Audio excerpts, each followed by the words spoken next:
بسم الله الرحمن الرحيم، والصلاة والسلام على أشرف خلق الله سيدنا محمد أجمعين. النهاردة بإذن الله هنعمل الكاتشب بطريقة سهلة جدا في البيت بمكونات بسيطة قوي وطعمه حلو جدا زي جاهز، وحتى لو ما كانش زي الجاهز فهو طبعا هيكون مضمون وطعمه حلو جدا نعمله في البيت. اولا كده ان شاء الله هنجيب حوالي نص كيلو طماطم او كيلو طماطم، الكميه اللي انت عايزاها.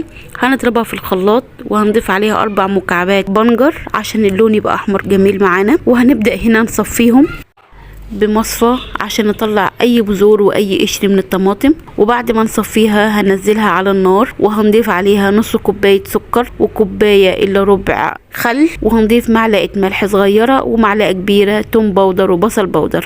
لو عايزه تضيفي شطه اوكي برضو اختياري. وهنرفعهم على النار وهنسيبهم لحد الميه كلها متبخر تماما، وبكده نبقى عملنا احلى كاتشب من غير اي اضافات تانية. ودمتم يا رب بصحه وعافيه.